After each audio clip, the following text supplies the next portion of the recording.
এর আগের দিন কাশীর দশাশ্বমেধ ঘাটের নৌকা থেকে দেখেছিলাম সন্ধ্যা আরতি।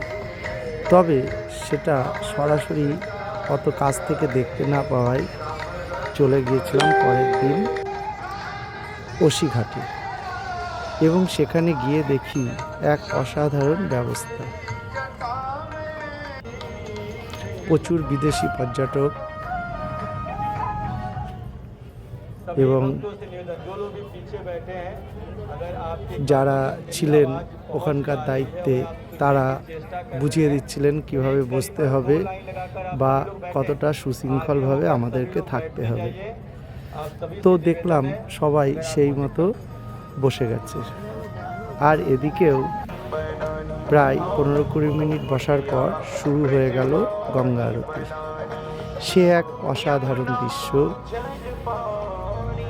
প্রায় কয়েকশো মানুষের ভিড়।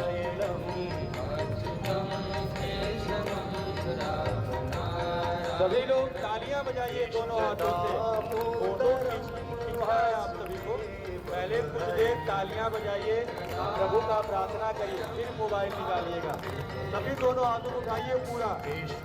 আসলে আমি ভেবেছিলাম যে যারা সরাসরি কাশীতে যেতে পারেন বা পারবে না, তাদেরও যদি ইচ্ছা হয় যে গঙ্গা আরতি কেমন বা কেমন সেখানকার পরিবেশ থাকে সেটা দেখবার, তো তাদের জন্যই এই ভিডিওটা করা।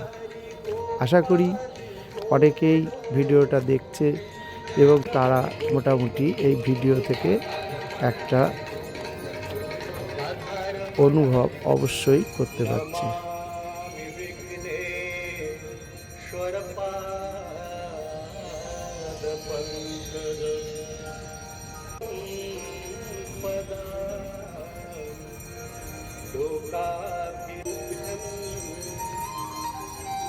आरोग्यं सुखदायकम्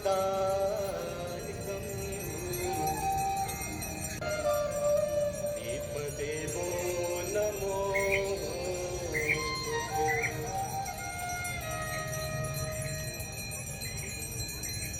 नमः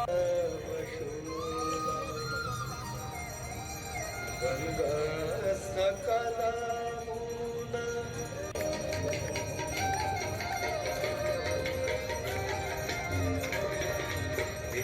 पद सरोजराशीष शीश जय गंगे माता। আমরা মোটামুটি কয়েক ঘন্টা বসেছিলাম এবং মন্ত্রমুগ্ধের মতো দেখছিলাম গঙ্গা আরতি। এবং শুধু আমি বা আমার পরিবার কেন, ওখানে যারা বসেছিল তারাও মন্ত্রমুগ্ধের মতো দেখছিল গঙ্গা আরতি। তবে পুরোটা একবারে করা সম্ভব হয়নি, তাই কেটে কেটে করার জন্য হয়তো অনেকটাই ছোট হয়ে গেছে এই ভিডিও।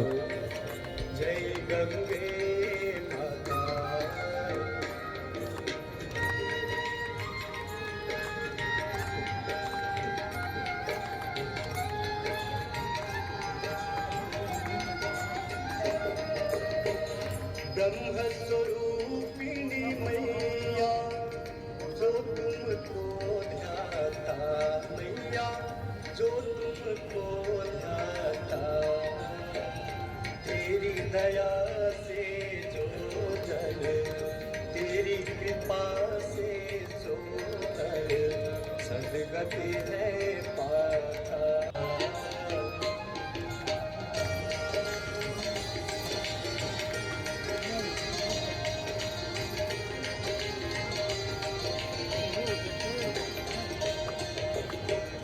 भारती मात तुम्हारी जो जन नित गाता, मैया जो जन नित गाता, दास वही है सहज में, भक्त वही है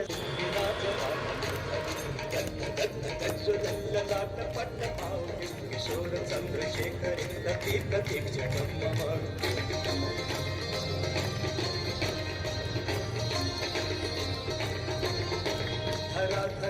नंदिनी विलास बंधु बंधुरस दिगंत संतति प्रमोद मान मानसी कटाक्ष तोरणी निरुद्ध धरापति दिगंबरे मनु विनोद वेद वस्तुरे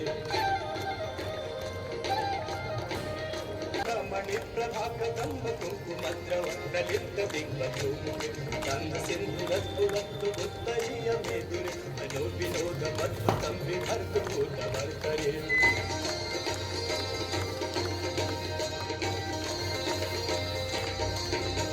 सहस्रलोचन प्रभीत शेषलेख शेखर रसूल कूलि तोरणी विधुसराणि प्रभु चन्द्रराजमालया विबद्ध जानकी प्रियं जगन्ति बन्धर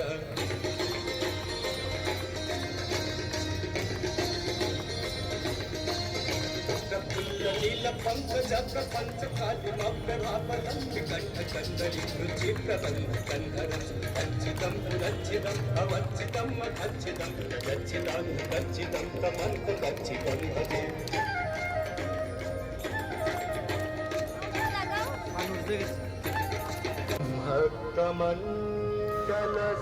শুধু গঙ্গা আরতি নয়, তার সাথে সাথে ফানুসও উড়াচ্ছিলেন ওনারা,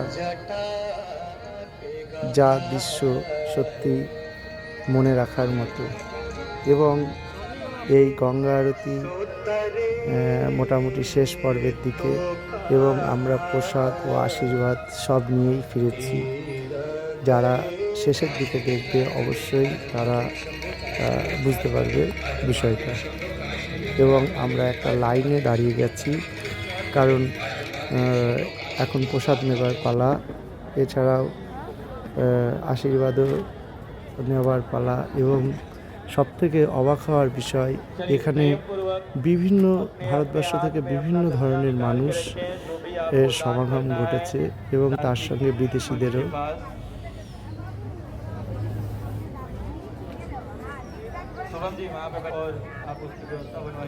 আমরা দাঁড়িয়েছি লাইনে। সবাই পড়েই যাচ্ছে।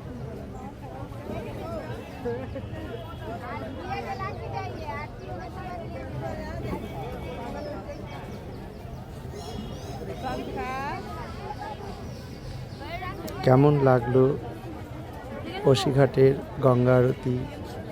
অবশ্যই করে তোমরা কমেন্টে জানিয়ে যেও।